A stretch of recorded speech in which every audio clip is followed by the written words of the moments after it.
Sino ang hihigit sa iyong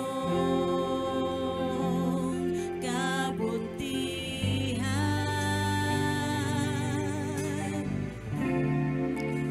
Wala ni isa, walang sino pa man.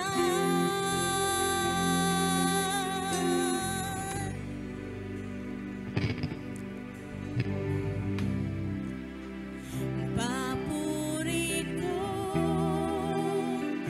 O Diyos, sa'yo lamang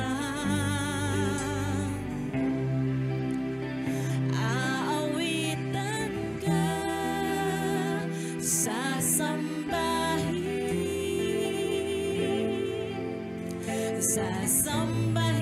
tunay. Ang buhay ko sa'yo ilalaan,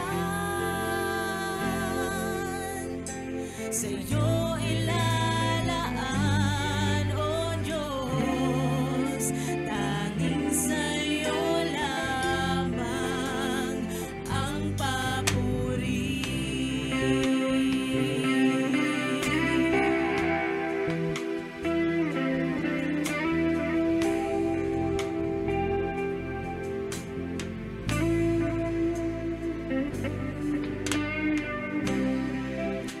Tunay kang tapat sa buhay, di naman makapangyarihan ka, dakila magpakailanman. Sino ang hihigit sa iyong kabutihan?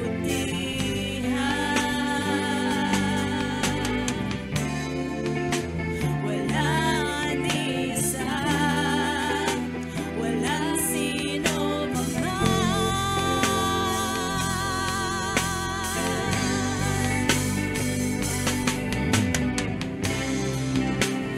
Papuri ko, O Diyos, sa'yo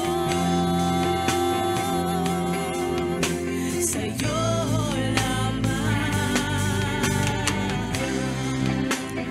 aawitan ka, sasambahin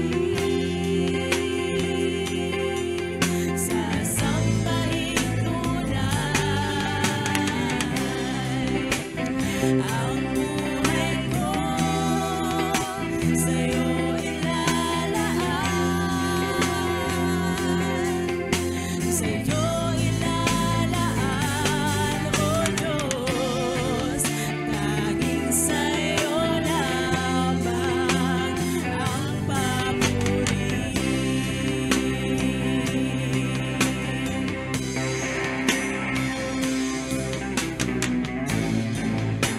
Ikaw, O Diyos, aming kublihan, aming lakas, kapayapaan.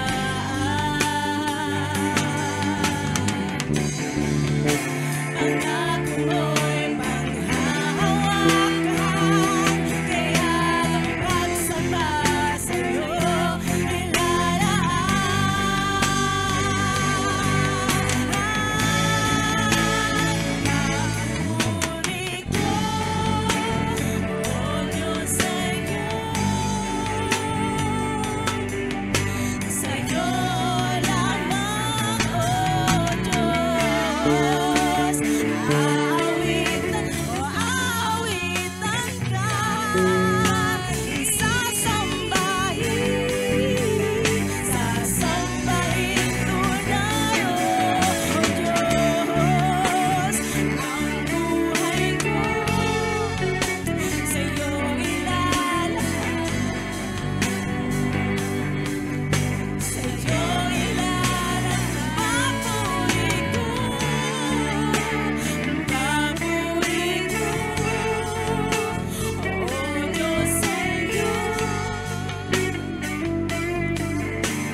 papuri po ay para sa Panginoon.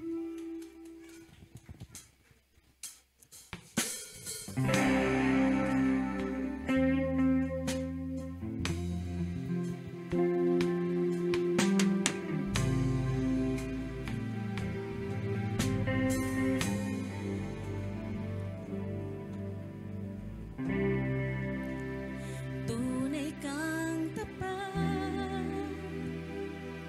sa buhay, hindi naman makapangyarihan ka, dakila magpakailanman. Sino ang hihigit sa iyong kabutihan?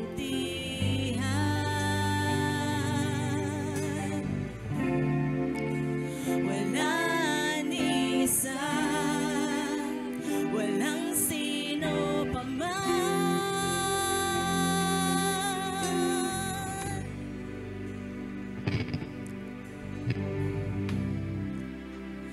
Papuri ko, O Diyos, sa'yo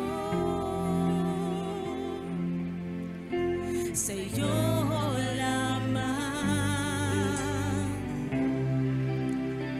aawitan ka, sasambahin tunay. Ang buhay ko sa'yo ilalaan,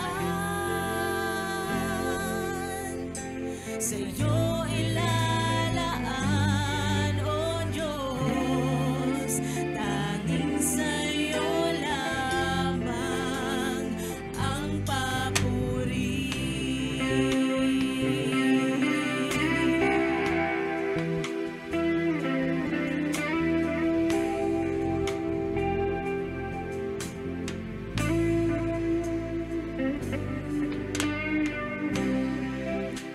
Tunay kang tapat sa buhay, di naman makapangyarihan ka, dakila magpakailanman. Sino ang hihigit sa iyong kabutihan?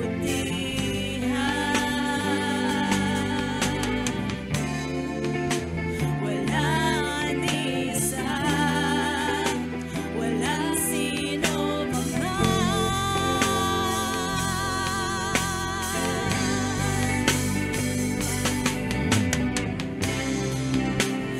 papuri ko, O Diyos, sa'yo lamang aawitan ka, sasambahin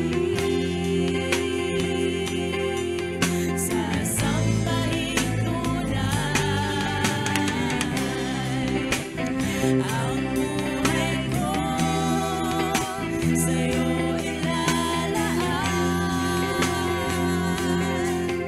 sa'yo ilalaan, O Diyos.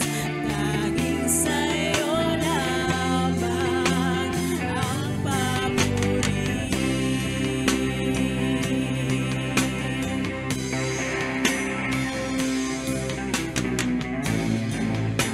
Ikaw, O Diyos, aming kumalihan, aming lakas, kapayapaan.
good morning everybody. Good morning po sa mga nandito ngayon and sa mga nasa online. Haanyayahan ko lang po ang lahat na tumayo at i-greet natin ng good morning ang isa't isa. Good morning po. May pagkamay po tayo sa umagang ito. Yan. Good morning. Ayan. So sa umagang ito po, isi-share ko lang po ang ating call to worship na makikita natin sa Psalms 150 verses 1 to 16. Praise the Lord, praise God in His sanctuary, praise Him in His mighty heavens, praise Him for His acts of power, praise Him for His surpassing greatness, praise Him with the sounding of the trumpet, praise Him with the harp and lyre, praise Him with the timbrel and dancing, praise Him with the strings and pipe, praise Him with the clash of cymbals. Praise Him with resounding cymbals. Let everything that has breath praise the Lord, praise the Lord. So sa umagang ito po, let us praise the Lord and give Him all the glory and praises that He deserves. Ayan. Okay. Let us pray for the opening of this service. Father God, Lord, thank you for this day, Lord. Thank you for the blessing that you give to us. Let us praise you and glorify you in our praise and worship this morning. And I'm also praying for our speaker for today that you guide him in his sharing of your word. I'll just pray in Jesus' name. Amen.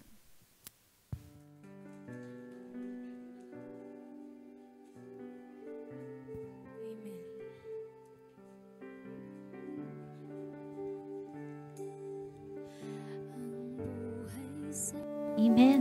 Dakila siya. Kasi isang magpagpalang araw ang binigay niya sa atin ngayong araw na to. Although nakikita natin sa labas, sa ating paligid, gloomy, malungkot dahil maulan. Ako ayokong sabihin na ang ulan na yan ay troubles or problems. Instead, yung challenge na yan ay isang blessing para mula sa Panginoon. Yan. Amen. Salamat sa Panginoon dahil muli nakita ko kayo, bawat isa sa atin. Naway ang ating mga puso sa araw na ito ay nakalaan para magpuri sa Panginoon. Nakalaan ang ating mga lakas para siya ay ating sambahin sapagkat dapat lang naman na ibalik natin sa Panginoon ang ating mga pasasalamat at pagpupuri. Amen po. Amen. Sige nga po, isa naman pong malakas at masiglang palakpak para sa ating Panginoon.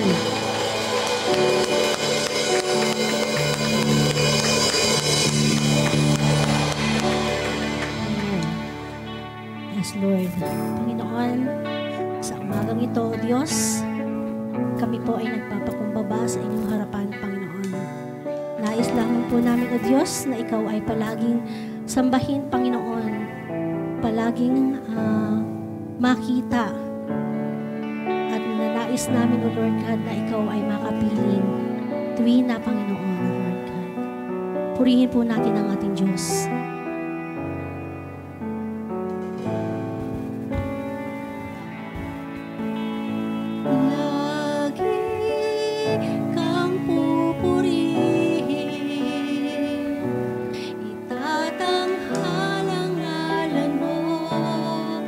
Pasasalamat ay sa'yo. Lagi kang nanaisin. Ikaw lamang, walang iba. Sa puso ko, ikaw lamang. Lagi kang pupurihin. Tatanghalang mo, pasasalamat ay sa'yo. Lagi kang nanaisin. Ikaw lamang, walang iba. Sa puso ko, ikaw lamang.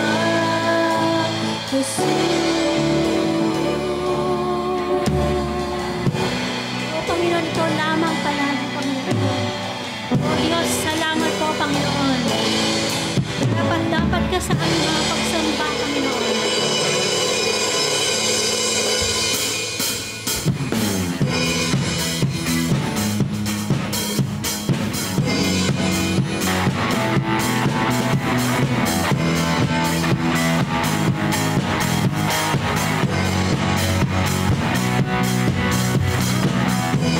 Ang aking pupuri ay alay sa'yo.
ang comfort, ang pagmamahal, maging ang inyong pagdisiplina sa amin, O Lord God.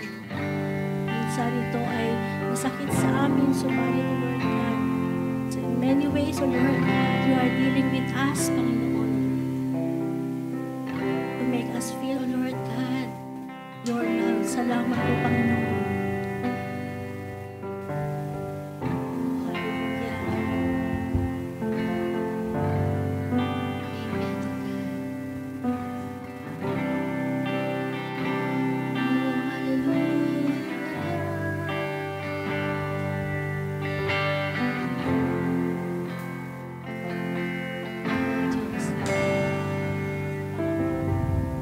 Sa pangamba at suliranin,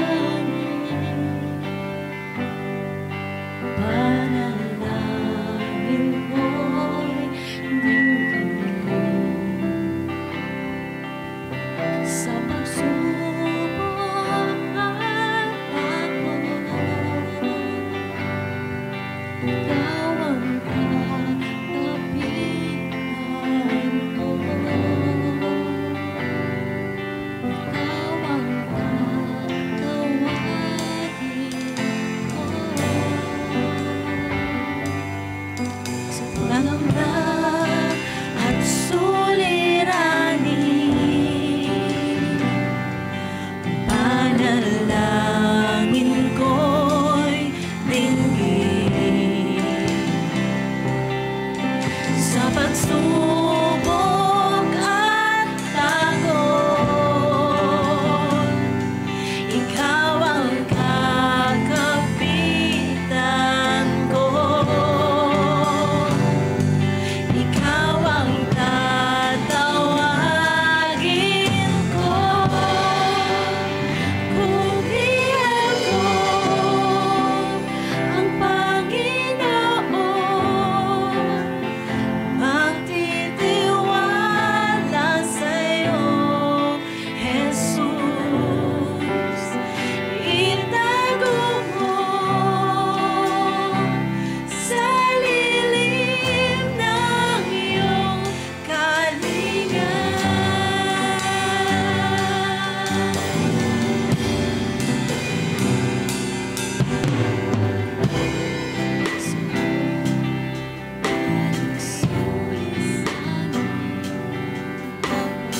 Panalangin ko'y sa pagsubok at takot, ikaw ang kakapitan ko. Ikaw ang tatawagin ko. Pumilihan ko ang Panginoon, magtitiwala sa'yo, Jesus. Itago mo sa lilim ng iyong kalinga.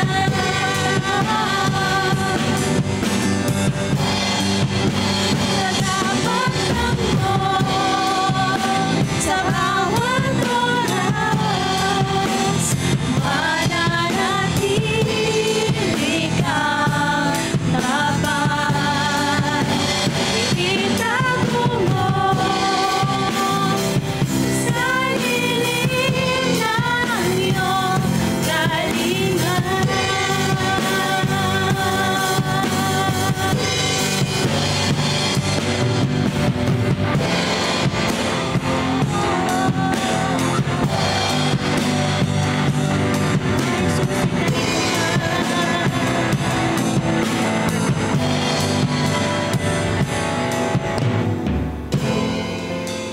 Jesus, ika'y tapat, ang bumuhay sa pag, walay kaligtasan, buhay na walang hanggan.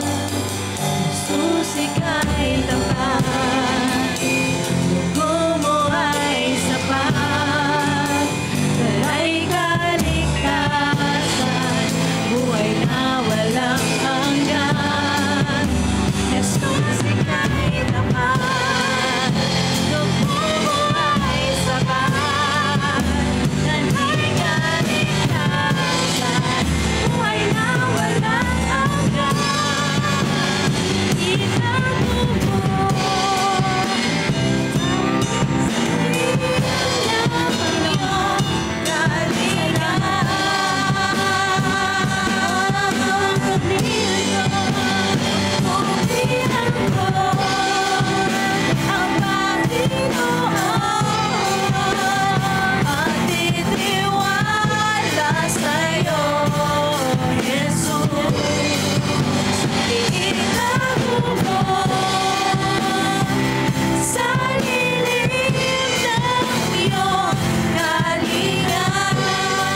dip sa aming Panginoon, Lord God.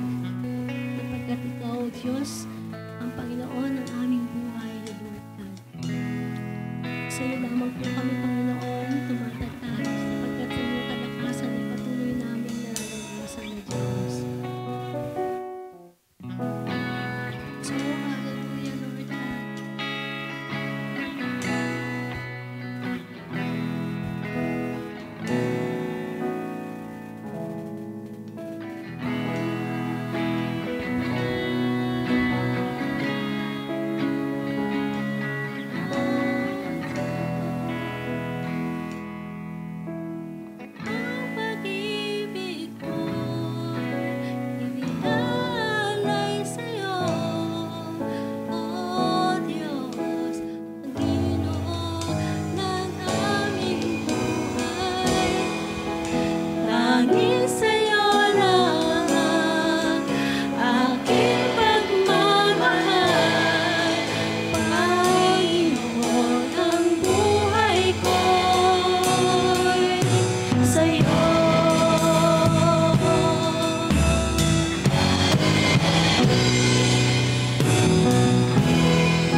Amen, Lord. Lord, kami po ay nagpapakumbaba sa inyong harapan, Panginoon. Humihingi po kami, Panginoon ng Diyos, ng inyong kapatawaran, O Lord God. Sa pangalan mo, Panginoon, tangi lamang kaming lumalapit, O Diyos. Nalalaman niyo po, Panginoon, na babatid niyo, Ama, ang aming mga puso, aming buhay, Panginoon. Alam niyo kung hanggang saan, O Lord. Kaya, Panginoon, kami po lumalapit sa inyong harapan, O Lord God. Humihingi ng tulong, O Lord God. Pagkat kami po, Panginoon, ay nakakaranas ng bigat sa aming mga buhay, O Lord God. We are very much affected, O Lord God, to what are happening, O Lord God, sa paligid namin at sa buong bansa, maging sa buong mundo, Panginoon.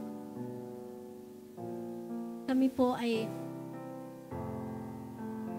umaamin, Panginoon, na kami po ay very, very much affected. And Lord, besides that, O Lord God, kami rin po, Panginoon, na nakakaranas ng pansariling challenge, O Lord God. In fact, O Lord God, sino makakapagsabi, Panginoon, na ang bawat isa sa amin, O Lord God, dito, Panginoon, ay nasa gitna ng adversity, Panginoon. Ngunit sa inyong pangako, sa inyong advice, O Lord God, na kami ay maging matatag, malakas, na magtiwala lamang sa iyo dahil ito lamang po ang aming Diyos na palagi naming makakasama, Ama. Sapat ito, Panginoon, upang kami, Panginoon, kahit nahihirapan, O Lord God, ay magkakaroon ng lakas dahil Ikaw ang nagbibigay ng lakas sa amin, O Diyos. Lord, dalangin lamang po namin, O Diyos, ang sama-sama naming pagsamba at pagpuri sa inyo, O Lord God. Tatagpuin niyo nga po kami, Panginoon, O Lord God. Comfort, Panginoon. Bigyan ng kapanatagan, O Lord God. Dahil alam namin, O Lord God, ang lahat ng iyong salita in many ways ay nangungusap sa amin, Panginoon. Sometimes, Lord, corrects us, O Lord God. Your disciplines is masakit, Panginoon. Subalit, ramdam din namin, Panginoon. Ang pagmamahal mo sa amin, Panginoon, ay hindi nagmamaliw. Pinapaintindi niyo sa amin, O Lord, Panginoon, kamat kami nung dinidisiplina. Kamat dapat yung ipakita sa amin, O Lord God. Kami ay dapat mamuhay ng align sa inyong gusto. In spite of kami ay mga disobedient, O Lord God, your love still nararamdaman namin, Panginoon. Kaya nga, O Diyos, sa araw nito ay pinagpapasalamat namin. Patuloy niyo kami binibigyan ng ganitong kapahingahan, Panginoon. Ganitong pagkakataon ang madala namin ang inyong harapan, yung mga sarili, hindi upang, Panginoon, hindi para kami po ay magyabang, Panginoon, kundi maging mapagkumbaba kami, Panginoon. Humingi sa inyo ng patawaran, O Lord. Langin po namin, O Lord God, lahat po, Panginoon, ang sumasamba sa inyo sa araw na ito, ay pagpalain ninyo, O Lord God. I-cover niyo, Panginoon, ang bawat isa, maging ang inyong tagapagsalita. Sapagkat sila man din, Panginoon, ay nakakaranas, O Diyos, ng pagsuko. Hinaang loob. Galito, Panginoon. Subalit ikaw ang aming Diyos na pinagkakatiwalaan, O Lord. Sinasamba ka. Desire namin, ang nais namin, O Lord God, ay makita ang iyong mukha, Panginoon. Maramdaman ang iyong presensya, O Lord God, sa mga salita na aming maririnig. Lord, give us the clarity, O Lord God, sa mga wisdom na to na binibigay niyo sa amin. Salamat, O Diyos, sa patuloy na kalakasan na inyong pinagpapala sa amin. Patuloy niyo lamang po kami, Panginoon, O Lord. Galingain, Ama. maging ang mga kapatid namin, O Lord God, sa magkakaibang lugar, O Lord God. Ang pagsamba sa Target, sa Carmona, maging dito, Panginoon, sa Muntinlupa. Nais lamang po namin, O Lord God, at ikaw ay parangalan, Panginoon. Parangalan, O Lord God, ng aming mga sarili, isang makasalanan, subalit sa inyong pagmamahal. Alam po namin, O Diyos, kami po ay inyong iwawash, Panginoon, O Lord God.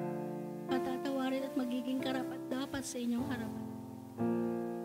May man po ay hindi karapat-dapat sa paningin ng iba, subalit ang importante, Panginoon, po sa inyo ay nagpapakumbaba.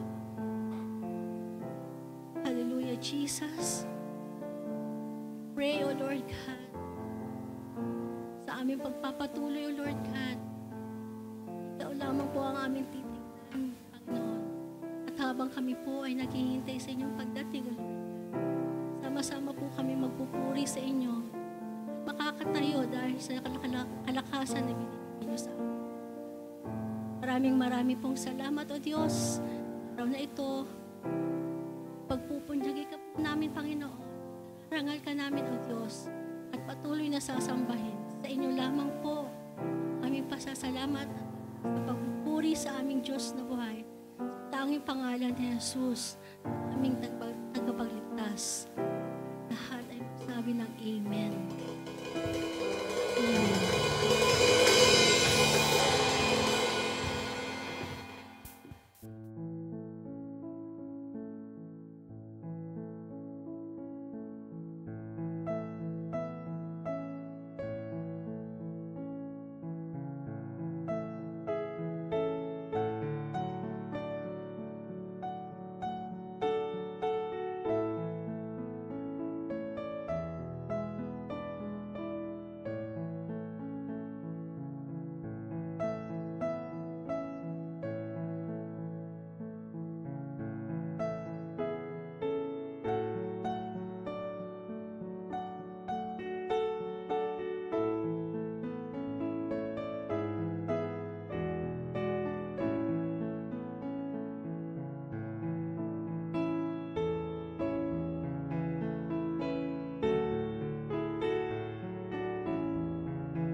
Umaga. Malamig na umaga po sa inyong lahat. Amen? Yan. Good morning. So bagamat malamig po ang panahon, ako po ay naniniwala na mainit naman po ang yakap ng Panginoon. Amen po ba? Ayan. So may mga iba po tayong mga kapatiran na maaaring ngayon po ay nahihirapan dahil po sa ulan at sa hindi po magandang panahon. But tayo po na mga nandito sa atin pong church, let's be blessed. Pinagpala po tayo ng Panginoon na makarating po dito. At sa lahat po ng mga nakikinig at sumusunod po sa atin pong live streaming, kaparehas na pagpapala po ang dalangin ko sa inyong lahat. So today, tayo po ay magpapatuloy sa atin pong pakikinig at pag-aaral po ng salita ng Diyos. Tayo po ay magpapatuloy sa atin pong pinasimulan na book series sa aklat po ng Romans, kung saan tinatalakay po natin sa aklat po na ito ang tema po ni Apostol Pablo about God's righteousness through justification by faith. So mga kapatid, last Sunday po ay natapos po tayo sa chapter 11, kung saan dito po ay tinalakay po natin ang future po ng bayan po ng Israel. Ang katuparan, ang pagbibigay katuparan po ng Diyos sa kanyang sovereign choice sa pagpili po sa bayan ng Israel. Nakita na po natin sa atin pong pag-aaral in chapter 9, chapter 10, chapter 11, ang plano po ng Diyos sa bayan po ng Israel o sa mga Hudyo, at kalaki po nito ay nakita rin po natin ang magandang plano ng Diyos sa pagliligtas niya sa mga hintil na katulad po natin. And we are so grateful sapagkat yan pong pagliligtas po ng Diyos o lahat po ng ginawa ng Panginoon para po sa mga Hudyo in behalf of the Gentiles, and yun pong ginawa ng pagliligtas po ng Diyos sa mga Gentiles for the sake of the Jews as well, ay nakita po natin na ang lahat po ng ito, ang bottom line ay ang pagpapamalas po ng Diyos ng Kanya pong walang hanggang biyaya at habag sa Kanya pong mga makasalanan na iniligtas. Di po ba? So, all things are for the glory of God. Yan po ang naging conclusion po natin last Sunday. And ito nga ang sabi po ni Apostol Pablo, just a short review po sa atin pong pag-aaral. Before we continue in the next chapter, nagtapos po tayo sa atin pong pag-aaral ng chapter 11 about the revelation of God's righteousness, yung pagpapahayag po ng Diyos na He is a righteous God, that all things that He does is in accordance to His attributes, to His divine attributes. Maging yung Kanya pong pagpili sa bayan po ng Israel shows that it's truly amazing because God in His attribute, in His divine attribute, chose Israel as His people of promise, as His nation, and He never lacked anything for those chosen people in terms of grace. So the sovereign choice of grace ng Panginoon was heard, the sovereign choice of God through the preaching of the gospel of grace was heard by all Israel. So hindi po nagkulang doon ang Panginoon. And in His way, sa pagpapakita po ng Diyos ng Kanya pong kalooban o plano po sa bayan po ng Israel, nakita po natin doon yung Kanya pong righteousness, yung Kanya pong sovereignty. Na ang lahat po ng ito ay nagbibigay liwanag sa karapat-dapat na papuri at pagluwalhati po sa atin pong Diyos. So pinakita po ni Apostol Pablo dito po sa chapter 11 verse 33 to 36 that everything is for Him. That everything is from Him. It shows that God is the first cause, ang pinagmula ng lahat ng bagay, the effective cause, ang dahilan ng lahat ng mga kaganapan ng magagandang plano po ng Diyos at lahat ng mga dahilan kung paano ito nangyari, the means, is from God. And at the end, Paul recognized that the final cause of everything, ibig sabihin, even the future, ang dahilan ng fulfillment o kaganapan ng plano po ng Diyos in the future, in the completion of His plan for this earth and the humankind, God will also, is the one also, the cause of it. Siya rin po ang magpo-provide, siya rin po ang maghahatid po ng katuparan sa lahat po ng ito. That's why everything, sabi ni Paul, is for Him the glory alone. Sa Diyos lang ang kapurihan. So in summary, ito po ang mga nakita po natin in our study of chapter 11 in terms of God's sovereign choice or fulfillment of God's sovereign choice for Israel. Ito po, first, that God has not cast off Israel. Hindi kinalimutan ng Diyos yung kanya pong pangako sa bayan po ng Israel when it comes to kaligtasan.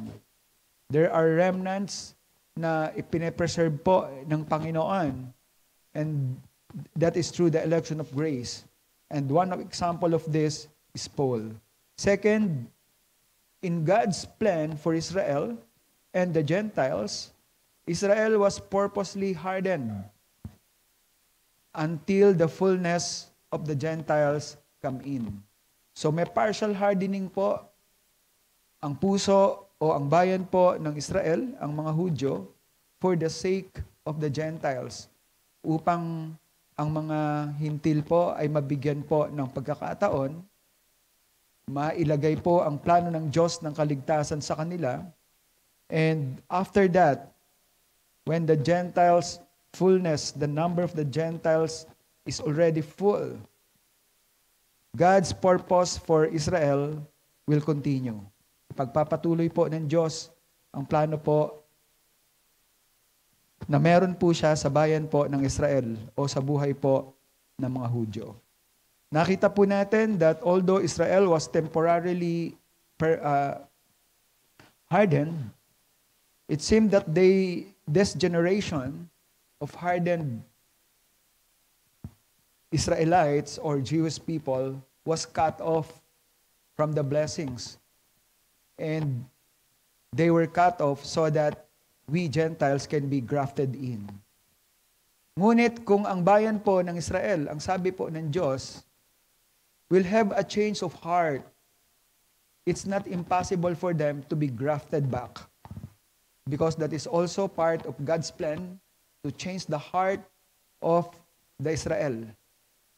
It is one of the blessings and promise of the Lord sa kanila. And God will fulfill it in the future. God will change their heart. Their heart of stone will become a heart of flesh, according to Jeremiah chapter 1. Pangapat, the restoration of Israel in the future will be at the second coming of Jesus Christ.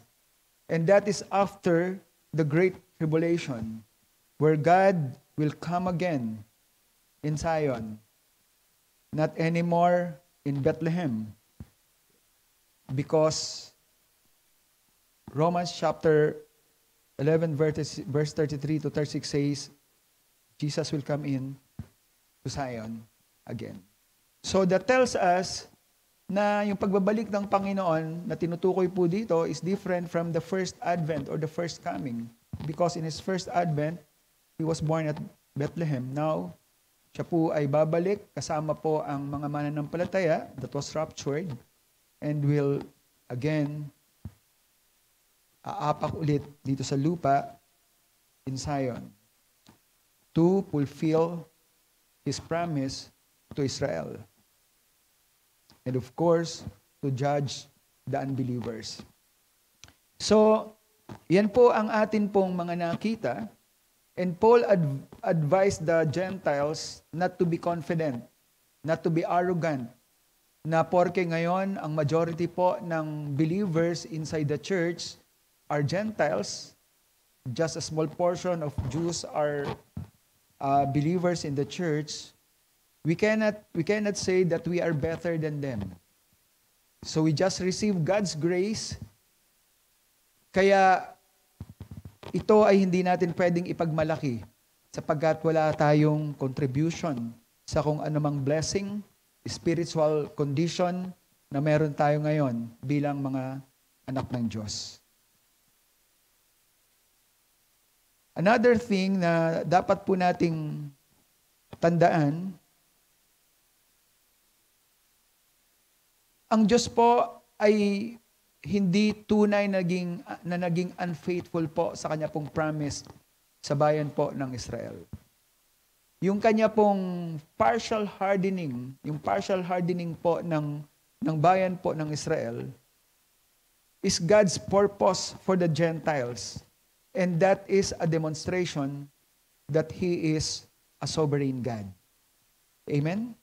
So, yes, today we can see the cutting off of Israel, and we are now at the point wherein the calling for the Gentiles are happening. At ito po ang dapat po nating ipanalangin at pagsikapan sa atin pong sa atin pong pagtugon sa Great Commission na ibinigay po ng Panginoon. We don't know the numbers ng mga Gentiles na nais po na maligtas ng Diyos at our time today. Bago po niya bigyan ng pagpapatuloy yung plano niya sa bayan po ng Israel. Hindi po natin alam ang numbers at hindi po natin sila kilala. So our task really is to share the gospel of salvation to everyone. That is the primary purpose of the church. It's not worship, it's not service. The primary purpose of the church is to evangelize the unbelievers. So that's why nandito po tayong lahat. Our worship are means of God's blessing to us. So diyan po niya pinaparanas yung kanya pong pagpapala sa atin. When we worship God, we experience who God is. Nararanasan natin kung sino ang Diyos. When we serve God, nakita po natin how God is capable to provide. Yung kanya pong pagiging great provider. Yung kanya pong attributes of sovereignty, nakikita po natin. And that is benefits para po sa atin. So those are for us and not for God. Because God will not change. Hindi magbabago ang Diyos kahit hindi po natin siya sambahin. Kahit hindi po tayo maglingkod po sa Panginoon, God will still be God. So worshiping and serving God is a privilege na meron po tayo. Our primary purpose is to evangelize until the fullness of the Gentiles come in. So, the last thing na dapat po nating ma-realize na nakita na po natin sa ating pong pag-aaral sa chapter 11 is that in taking away from Israel yung blessing na meron tayo ngayon, yung benefits na meron tayo ngayon, nakita po natin na hindi ito katapusan ng buhay ng mga Israelita. Ito ay isang temporary, in a temporary period lamang.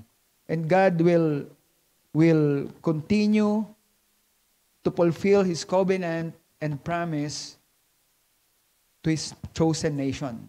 Sa Kanya pong bayan na pinili. To the people of promise. God did not shut up the door for the Jews. They are just partially hardened. So partial means hindi po lahat ay maliligtas sa panahon po na ito. But God preserved remnants, faithful remnants. Kaya ang bayan po ng Israel ay dapat din po nating bahaginan o dapat makarinig po sila continually ng gospel. Because they are part of God's purpose for our generation. Sa panahon po natin ngayon, where we are in the gap. What is the gap? The gap is the period, yung panahon ngayon na nangyayari na temporarily po nakahold yung plano po ng Diyos sa bayan po ng Israel. The gap between the 70th week ng prophecy po ni Daniel sa chapter 9. Paliwanag po.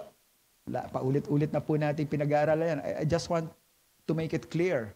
Sapagkat yan po ay isa pong napaka-importante pong doktrina when it comes to our end-time view or end-time theology. So, patuloy po nating nakikita sa Biblia na hindi pa po tapos ang Diyos sa bayan po ng Israel. Hindi pa po tapos yung 70th week. Hindi pa po nagaganap yung last week po na prophecy po ni Daniel, wherein yung last week po na yon is the 7 years of great tribulation. Hindi pa po yon nagaganap. Sapagkat sa panahon po na ito, nakapost po. Upang makita po natin yung kaganapan po ng plano ng Diyos para po sa mga Gentiles, ganun din po sa mga Israelites, which is, sabi po ni Paul, it is a mystery. It is a mystery because it was hidden in the past. It is not a mystery because it is a mystery not because it's difficult to understand. Hindi po yun ang ibig sabihin ng mystery. But it is hidden in the past. It is hidden in the past. Kaya dun sa Daniel chapter 9, verse 25 hanggang verse 27, dun sa prophecy ng 70th week, hindi po doon natin nakita yung plano ng Diyos sa mga Gentiles. Ang ipinakita lamang po sa prophecy po na yon ay ang plano ng Diyos sa bayan po ng Israel o sa mga Hudyo. Because first and foremost, the context is all about the Jews. Ang kausap po ng Panginoon na sa Jeremiah ay isa pong Israelita at ang pinag-uusapan po nila is for His people. Ibig sabihin ng His people ay mga Israelita. Hindi po kasama ang mga Gentiles. So wag po tayong madadaya na mga teachings about the theology that says na natapos na yung 70th week nung lumakad at ipako ang Panginoong Jesucristo dito sa lupa. Not yet. Sapagkat ang kaakibat po noon ay ang katuparan ng kanya pong plano sa kaharian. Ang katuparan o ang fulfillment po, ganap na katuparan na pangako ng Diyos sa bayan po ng Israel. Ano po yung tatlong promise po ng Diyos sa bayan po ng Israel? Number 1, land. 2, seed. 3, righteousness. So, natapos na po ang pag-apak ng Panginoon dito po sa lupa, na ipako na po siya, pero wala pa rin pong land ang bayan po ng Israel. Hanggang ngayon ay napakaliit na bansa po nila at sila po ay lagi pong nasa ilalim po ng kapangyarihan ng kanila pong mga kaaway. So, wala pa rin po ang literal kingdom of God. Sapagkat ito po ay tinanggihan po ng bayan po ng Israel nung inoffer ito ng Panginoon. 3, wala pa rin pong righteousness sa puso ng bayan po ng Israel. Until now, they are in partial hardening.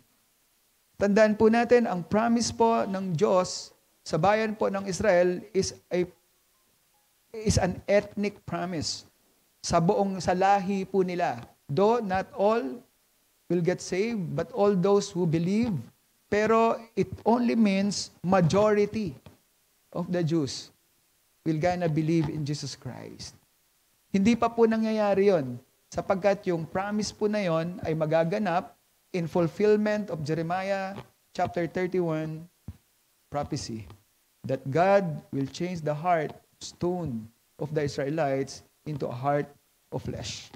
Yung verse po na yan, huwag po natin gagamitin sa atin po mga sarili.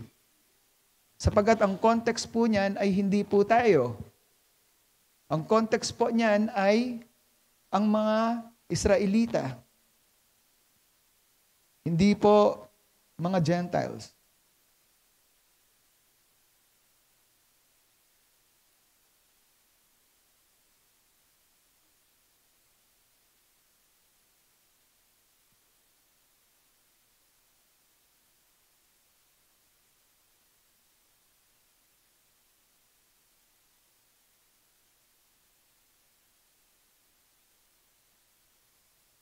Ito po ang sabi po ng Panginoon. In Jeremiah chapter 31 verse 31, sinabi pa ng Panginoon, kanino ito sinabi? Kay Jeremiah, sa bayan po ng Israel. Darating ang panahon na gagawa ako ng bagong kasunduan sa mga taga-Israel at taga-Huda. So we cannot use this verse to ourselves because the verse is very specific to Israel. Sino yung taga-Israel at taga-Huda? To the 12 tribes. Sa saling lahi po ni Abraham, ni Jacob, ni Joseph, at ni Jacob. Amen? So that's it, mga kapatid. At yan po ay magaganap in the last 7 days.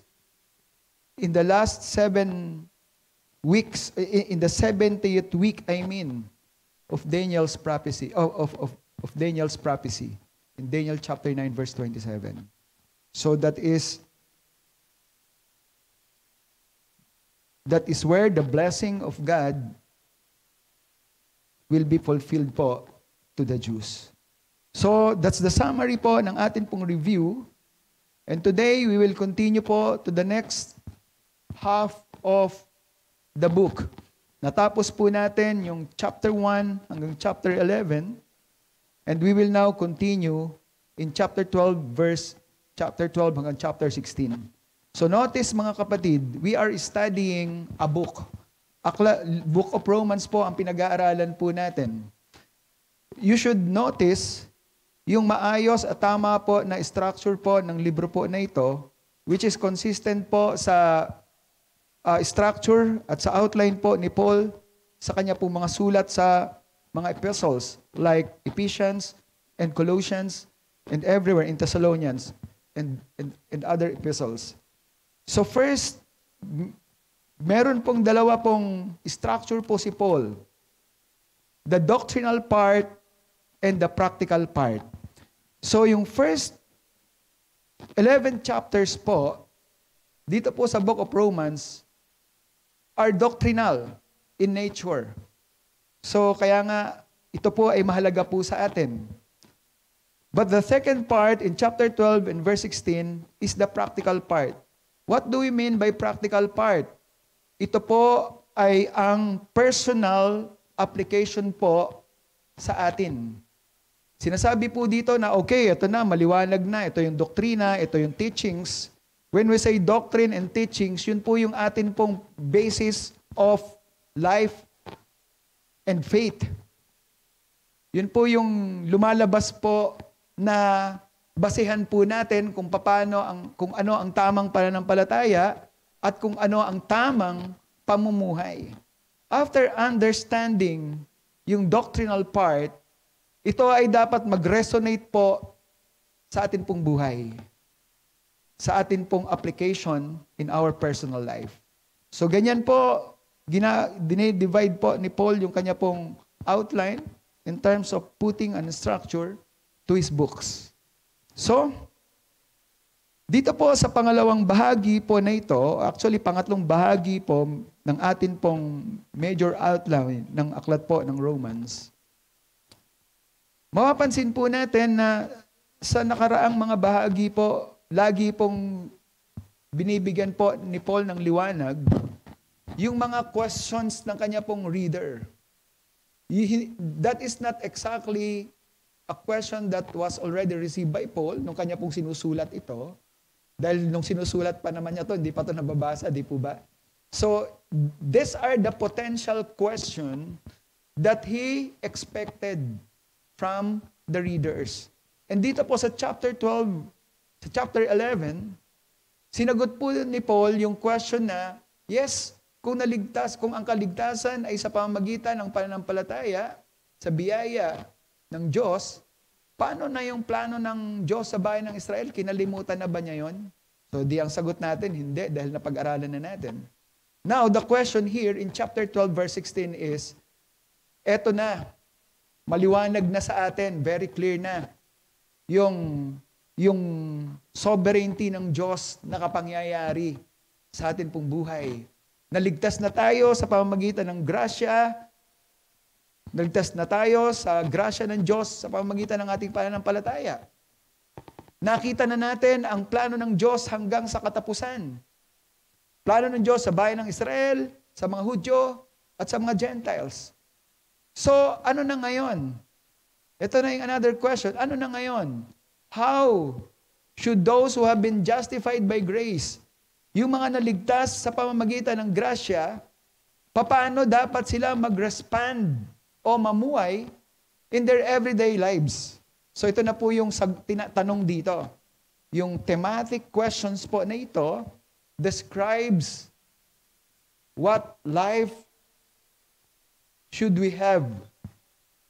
Ano dapat yung atin pong pamumuhay as a believers? Ano yung ating mga duties, responsibilities towards our community, maging sa atin pong mga kaaway, in our government, and in our weak brothers. So yan po ang mga tatalakayin po natin dito po sa chapter 12 hanggang verse chapter 16. So we have 8 outlines po dito sa chapter 12 verse 16 na atin pong tatalakayin. And today, I would like to start discussing ito pong atin pong personal consecration. So, sa atin pong Biblia, samahan po ninyo ako. Ngunit bago po yan, huwag po natin kalimutan na manalangin sa Panginoon. Amen? Okay, let's pray mga kapatid. Father God, marami pong salamat, Panginoon, for a wonderful words na amin po na pag-aralan in chapter 1 hanggang chapter 11. It's truly great, aming Ama, sapagkat nakita po namin dito na sa pagiging makasalanan po namin, kami po ay naligtas lamang sa pamamagitan ng inyong pong grasya nung kami po ay sumampalataya sa ginawa ng Panginoong Kristo para sa amin doon po sa krus. Salamat po, Panginoon, sa pagbibigay po ng larawan, ng maliwanag na larawan ng inyo pong mabuting plano, ng pagiging Diyos po ninyo as a sovereign God, aming Panginoon, as a just God, Lord. Salamat sa pagpapakita po ninyo sa pamamagitan ng inyo pong mga salita. Ang kapalaran po namin, Panginoon, ang buhay po namin, ngayon na kami po ay inyo pong mga anak, at ganun din po, Panginoon, ang amin po mga kinabukasan, yung future po namin. We are very much thankful, Panginoon, sa sakripisyo, Panginoon, ng mga Hudyo for our sake. And we pray for them again, oh God, we continue praying, Lord, na mapatuloy po silang maabot aming Panginoon ng inyo pong ibanghelyo.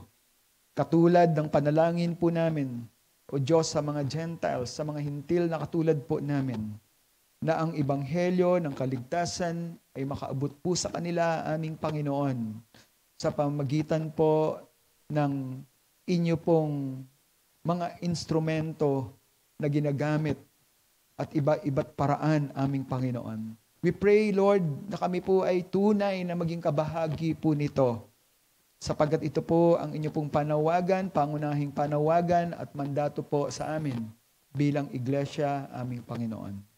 Salamat po, aming Ama, for all of these things, O God. And today, Lord, magpapasimula po kami ng magpapatuloy po kami, Panginoon, sa amin pong pag-aaral sa chapter 12 hanggang chapter 16, aming Panginoon. Another section po ng aklat ng Romans, O God. At nakita po na, at nais po naming makita, maunawaan po ang amin pong duty, ang amin pong responsibility, aming Panginoon, bilang inyo pong mga anak na naligtas sa biyaya sa pamamagitan ng pananampalataya. Oh God, bless us today, O Lord. We pray that your Holy Spirit, O God, may continue to work within us, to illuminate us, and to empower us, aming Panginoon. Salamat po, Diyos. Ito po ang aking pong panalangin sa bawat isa po sa amin at sa lahat, Panginoon, ng nakakapakinig, Panginoon, ng inyo pong mga salita. Salamat po aming Ama sa pangalan ni Jesus. Amen and amen. So today, we will look at our responsibility in terms of our personal consecration. What is consecration? Ito po yung personal holiness po natin. Yung atin pong pag-separate po sa atin pong sarili bilang isa pong lingkod o mga anak mananampalataya ng atin pong Panginoon. Nawala. So, samahan po ninyo ako in Romans chapter 12, verse 1 hanggang verse 2. Ito po ang sabi. Sabi dyan,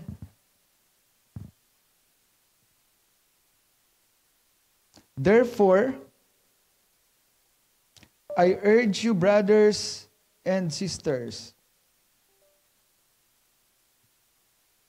by the mercies of God, wait, napuputol yung aking ayusin muna natin to.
Okay, so let's continue.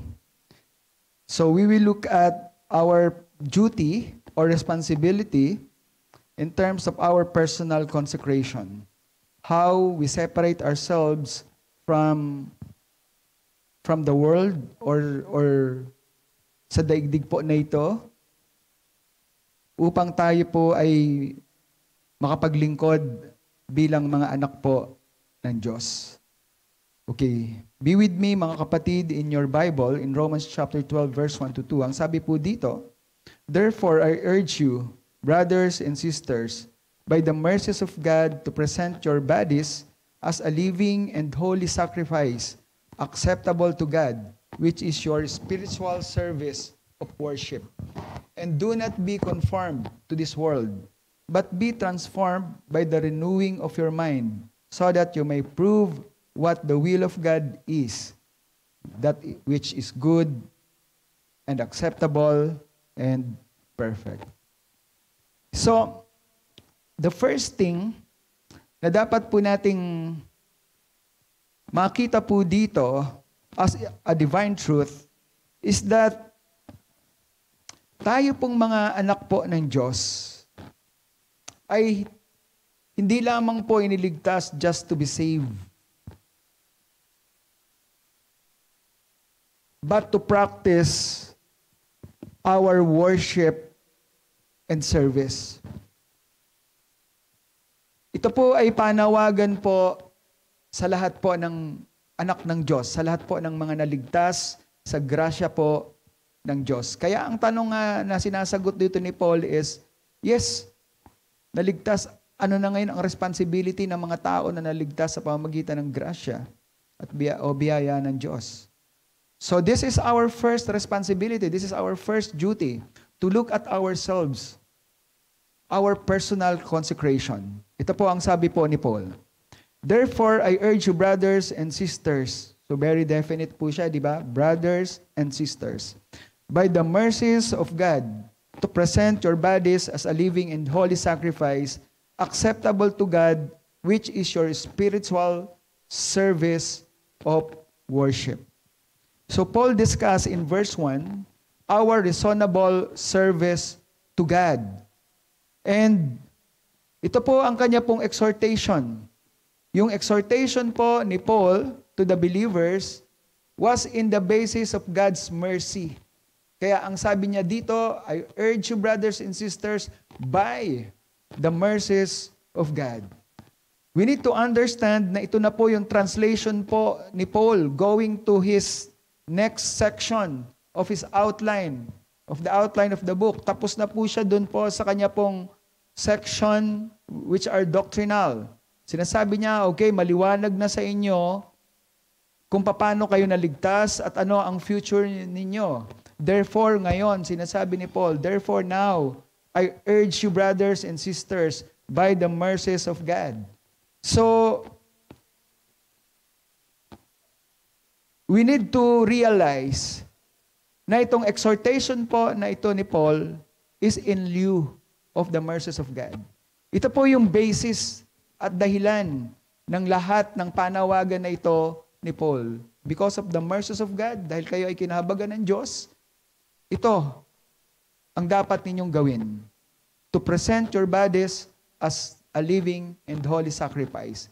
And that is all about worship. So to practice and to exercise worship.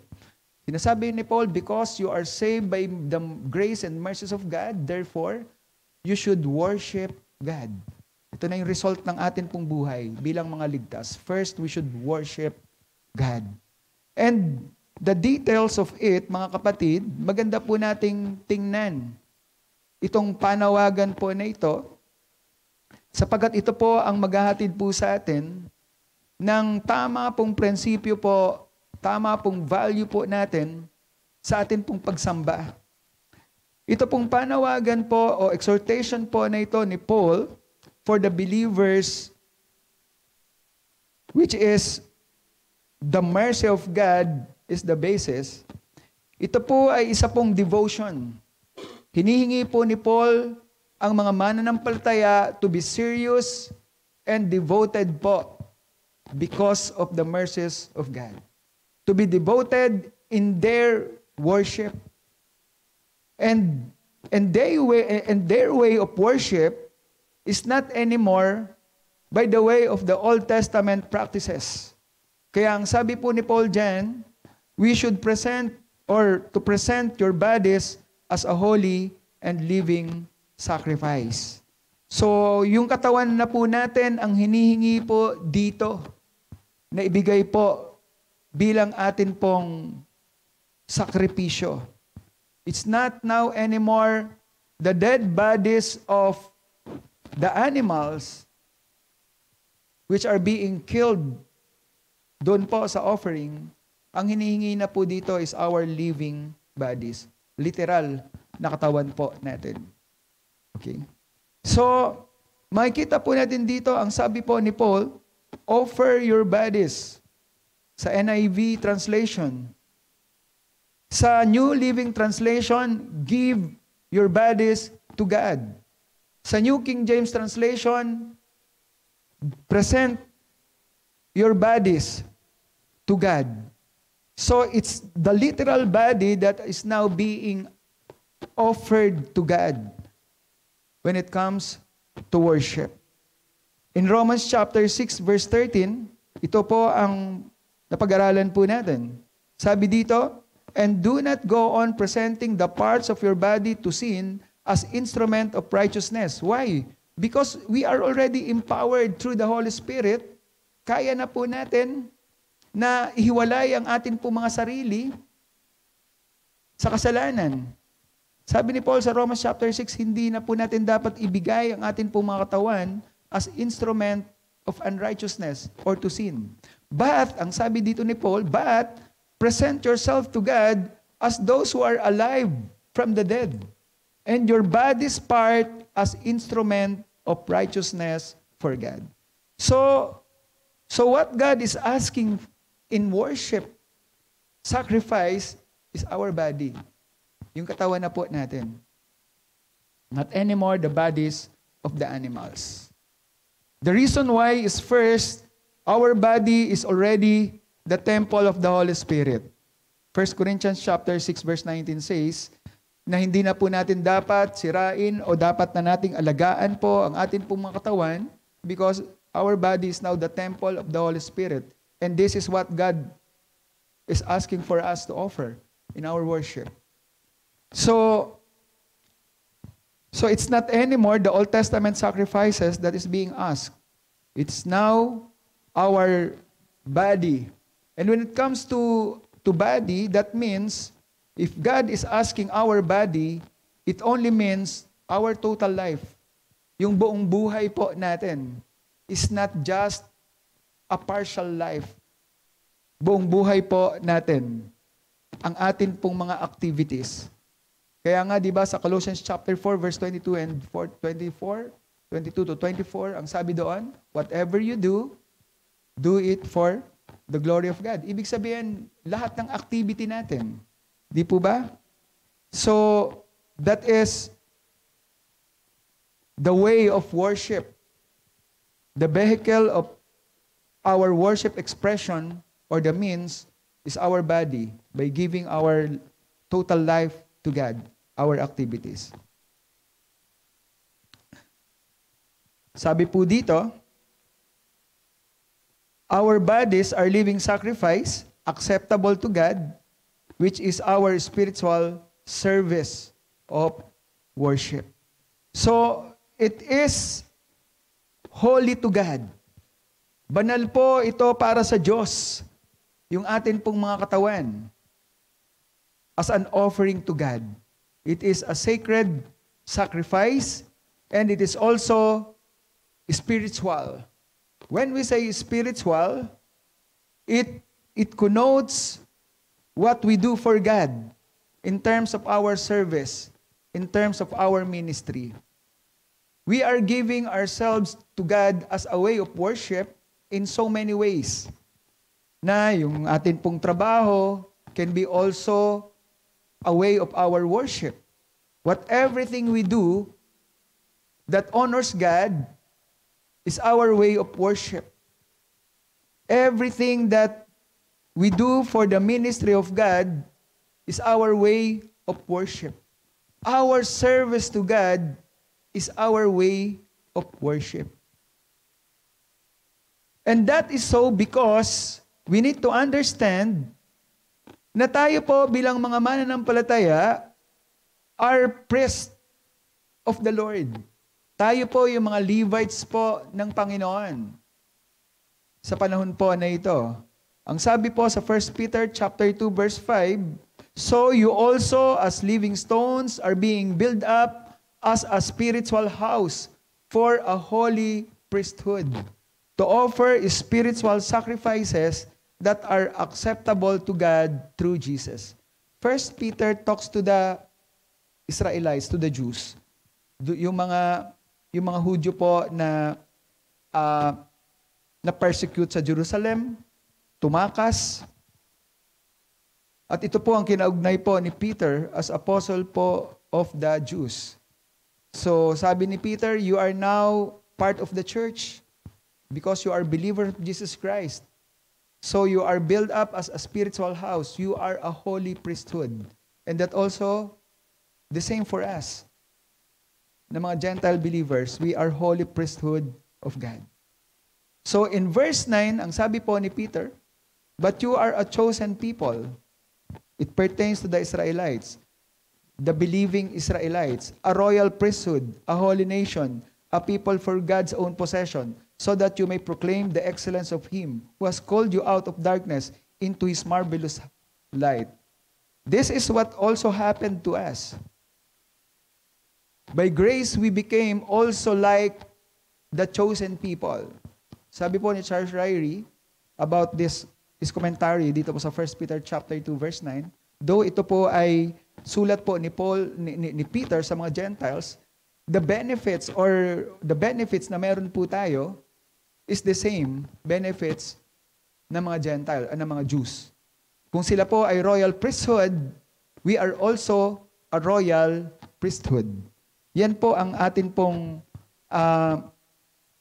panawagan bilang mga anak po ng Diyos. In Revelation chapter 1 verse 6, now it talks to every believers in the church. Sapagkat ang Revelation chapter 1 verse 6 talks to the time being nung isinulat po ito ni Jan. Sabi po dito, and He made us into a kingdom, priest to His God and Father. So, today mga kapatid, in serving the Lord, we are priests, we are Levites. And when the kingdom come, we will be the priest of Jesus Christ in the kingdom, according to the book of Revelation.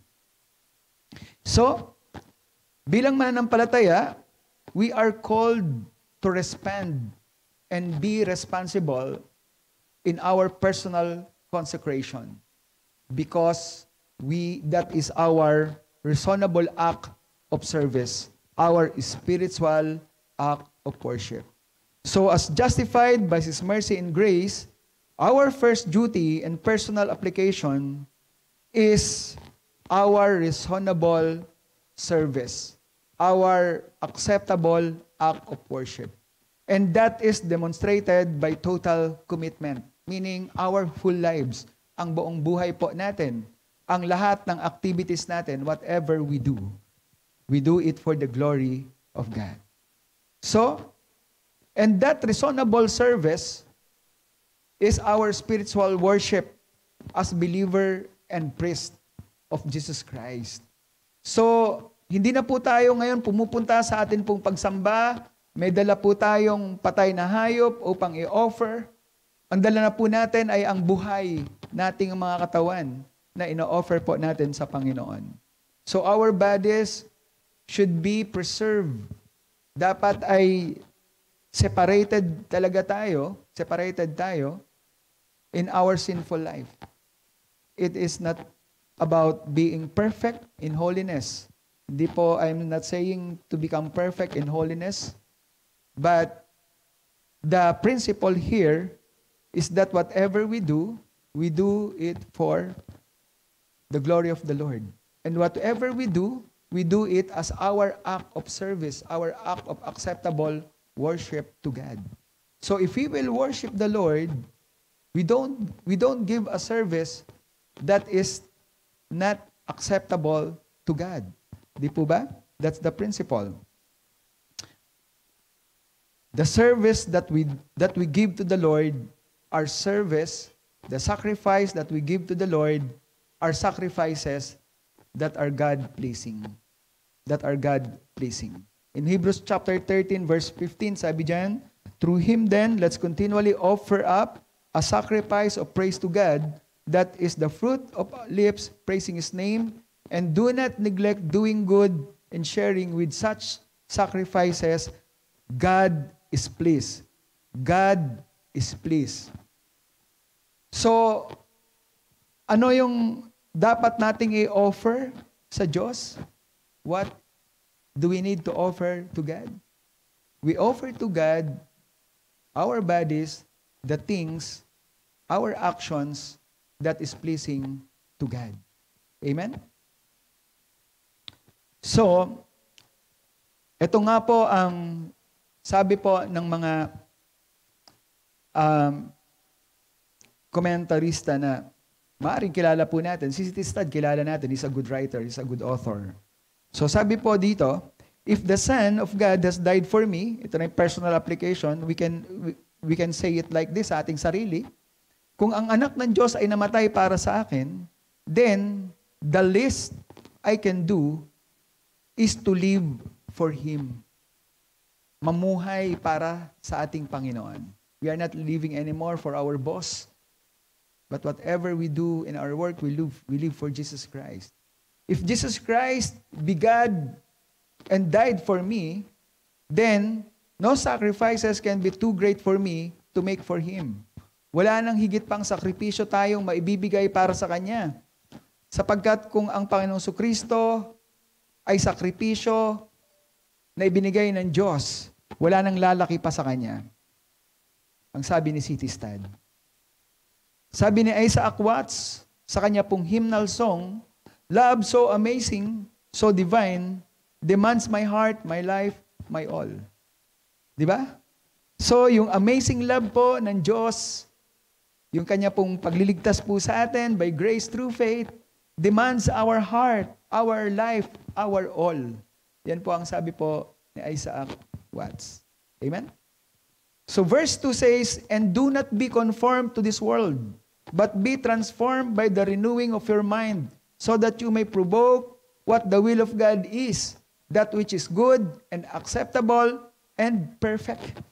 So, matapos po sa verse 1, na maibigay po ni Paul yung kanya pong urge o yung kanya pong panawagan na ang mananampalataya ay magkaroon ng personal po na consecration o pagtingin sa kanila pong mga sarili upang maging katanggap-tanggap sila, magkapagbigay sila ng acceptable worship sa Panginoon.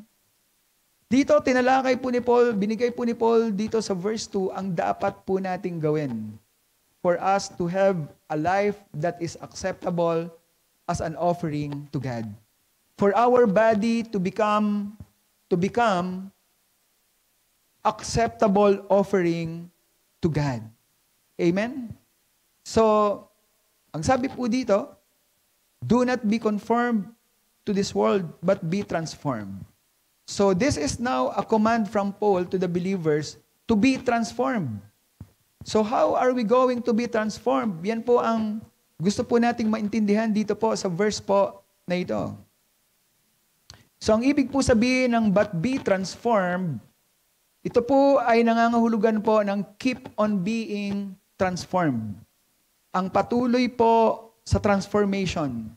Ang pagpapatuloy po sa cooperation po sa sanctification na ginagawa po ng banal na Espiritu Santo sa atin pong buhay. We are now in the life or in the process of sanctification. But sanctification is not just a work of God. Sanctification is a process wherein that requires cooperation of the believers. The Holy Spirit illuminates us the Word ng salita ng Diyos that tells us how we should live, kung paano tayo dapat mamuhay, kung paano tayo dapat dapat tayo lumayo po sa kasalanan, na tayo po ay dapat na lumago sa atin pong pananampalataya, mag-mature. But that will not happen without the cooperation of the believers. Sanctification requires the cooperation of the believers. So dito po, ganyan po ang panawagan po ni Paul, ang command po ni Paul, sa salita pong be transformed. Keep on being transformed. And how is that? Paano yan? By the renewing of mind. So, ang key po sa transformation is the renewing of mind. Yan po ang susi po sa transformation. Sabi nga po sa 2 Corinthians chapter 3 verse 18, "But we all, with unveiled faces, looking as in a mirror at the glory of the Lord, are being transformed into the same image from glory to glory, just as from the Lord the Spirit." So, that's what we are now. Ito, ganyan tayo ngayon. We are being transformed into the image of God from glory to glory. So, we are like uod being metamorphosized to a beautiful butterfly. Amen? So the key to transformation is the mind. Mind is the control center of our attitude. Amen? So our hands, our feet moves whatever our mind comprehends, whatever our mind dictates. Our heart feels whatever we can comprehend. Amen? Alam po natin, yung puso po natin ay nag-HB. Kapag ka nakakakita po tayo ng isa pong, o nakakaunawa po tayo ng isa pong danger, nagkaka-pressure po, na-feel po ng ating pong heart. So the mind is the control center of our one's attitude. And our attitude comes from what we thought about. Kung ano yung atin pong naiisip, ano po yung atin pong nararamdaman, at nagre-respond po ang atin pong katawan into actions. Sa Ephesians chapter 4, verse 22 to 24, ito po ang sabi po ni Paul, that in reference to your former way of life, sa dati ninyong pamumuhay, you are to rid yourself of the old self. Dapat na ninyong iwanan ang dati ninyong pagkatao, which is being corrupted in accordance with the lust of deceit. Sapagkat yung bago niyong pagkatao ay nakokorrupt siya. It is being corrupted ng lust at ng scheme ng pandaraya ni Satan. And that you are to be renewed in the spirit of mind. So this is what Paul is trying to say in Romans chapter 12, verse 2. That we are to be renewed in the spirit of our mind. So the key really is the change of mind. Verse 24 says, and to put on the new self, which in the likeness of God has been created in righteousness and holiness of the truth. So verse 24 tells us na ito po yung plano ng Diyos, ito yung desire ng Diyos sa buhay natin for us to become like Jesus Christ. Amen? So as one minds keep on being renewed, habang natatransform po, habang nagbabago po yung atin pong isip, yung spiritual, yung transformation po natin happens through the spiritual inputs. So kumbaga, we have a transformed output because of the spiritual inputs. And what are those? Word, salita ng Diyos, prayer, fellowship, worship, service. So ito po yung atin pong inputs when it comes to transformation. Kaya naintindihan ko po nung bago pa ako mananampalataya, when I stepped growing, my spiritual growth stopped. Tumigil din po. Nung nawala po ako sa fellowship. Nawala po ako sa church, hindi ko na alam kung saan ako napunta. So, importante po yung fellowship. So, kapag ka nawawala po kayo sa fellowship, pagsikapan po ninyong bumalik. Pag ang inyo pong pagsamba, nakikita po ninyo na nagde-decline po yung inyo pong worship time, yung inyo pong habit of prayer, you have to go back to your spiritual discipline because that is a lifestyle. Yan po ang lifestyle po natin. And that is dictated and being recognized by our mind. So, ang isipan po natin alam kung ano ang nangyayari po sa atin.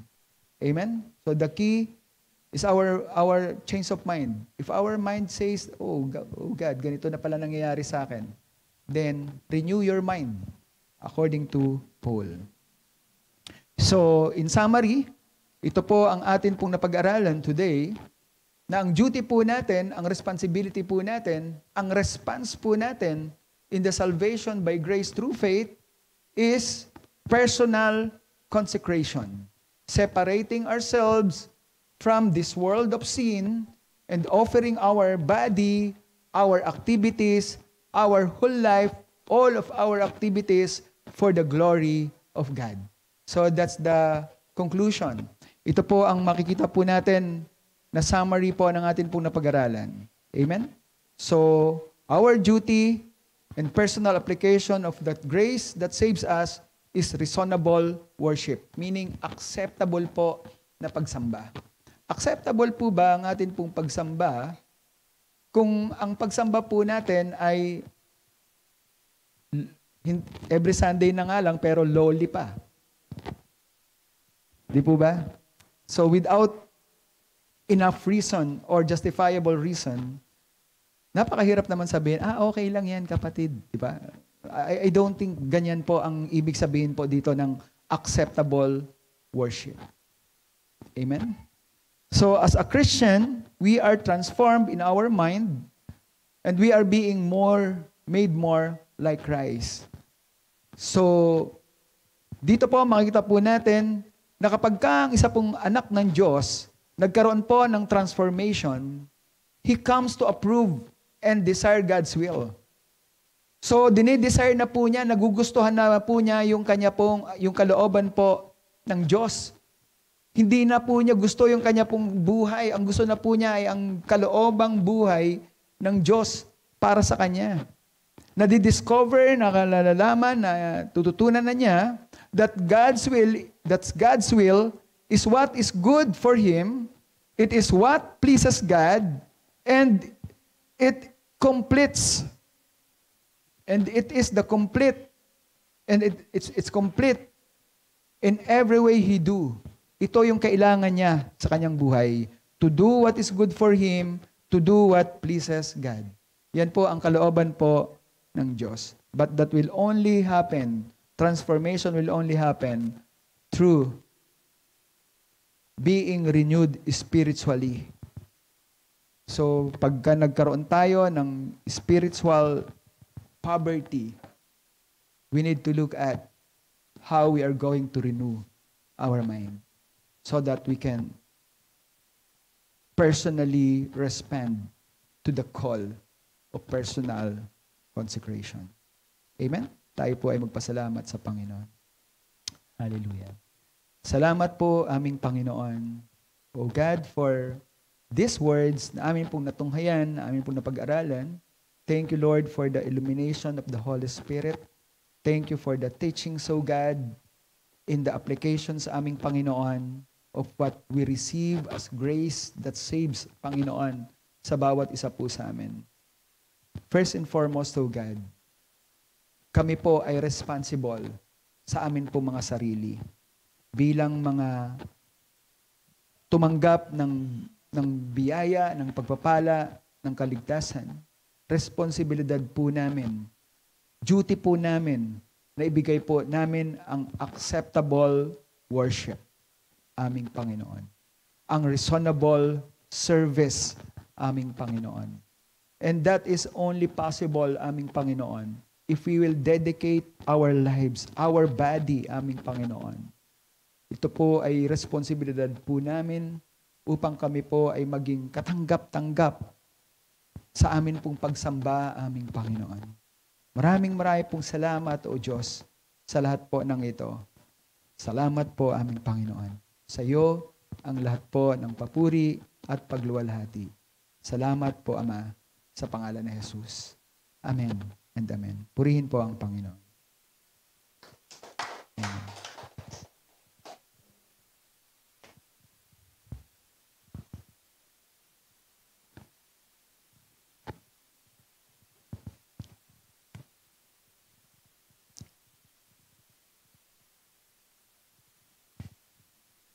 Hello. Ayan. Napakaganda po ng word natin ngayon. Amen po ba? And in light po sa word na shinare po ni Pastor June, I would also like to share a short verse before we proceed po sa ating offertory prayer. I would like to share from 2 Corinthians 9 verse 6 to 8. Sabi dito, remember this, whoever sows sparingly will also reap sparingly, and whoever sows generously will also reap generously. Each of you should give what you have decided in your heart to give, not reluctantly or under compulsion, for God loves a cheerful giver. And God is able to bless you abundantly, so that in all things at all times, having all that you need, you will abound in every good work.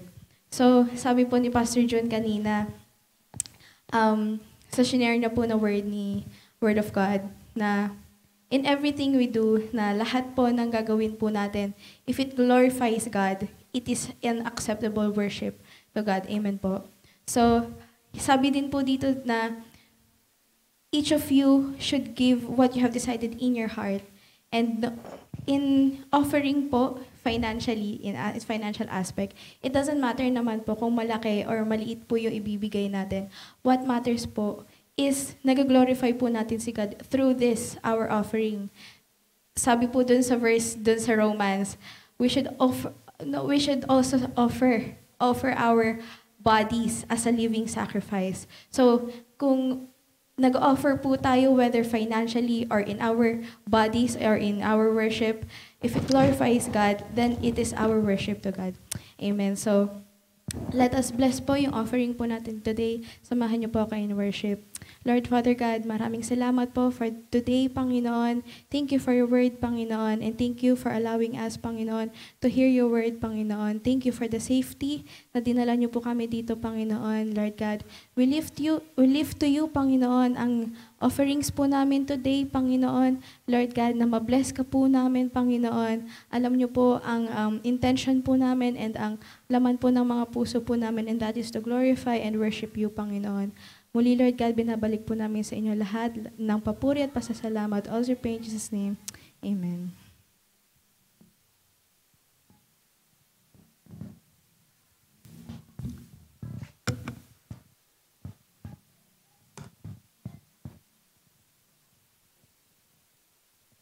Okay, ayan po. Sige po, tayo po ay magpasalamat po sa Panginoon.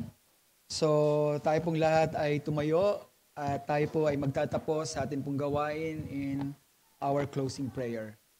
Hallelujah. Salamat po aming Diyos for a wonderful day, for a wonderful worship time once again, aming Panginoon. And salamat po, Diyos, sa inyo pong mga salita na amin pong napag-aralan, amin pong napakinggan, aming Panginoon. Patuloy po naming dalangin, O Diyos, na mga salita po na ito ay mag-resonate po sa amin pong mga buhay, aming Panginoon. Na sa amin pong responsibilidad bilang inyo pong kinahabagan, aming Panginoon, because of your mercy and grace, O God. Dalangin po namin, O Diyos, na tunay nga po, may offer po namin ang amin pong mga sarili as a living and pleasing sacrifice, aming Panginoon. Salamat po, aming Ama. Pagpalain po ninyo, O Diyos, akin po mga kapatid at ang lahat po ng mga nakapakinig ng inyo pong mga salita. Salamat po, O Diyos. Ibinibigay at binabalik lamang po namin sa inyo ang lahat po ng kapurihan at kaluwalhatian. Salamat po, aming Ama, sa pangalan ni Jesus. Amen and amen. Purihin po ang Panginoon.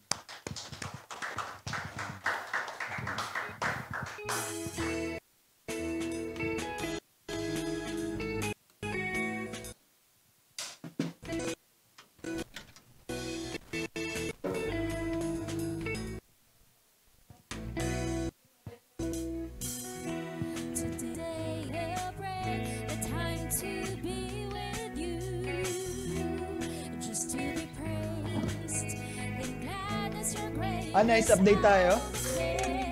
Update tayo. Update.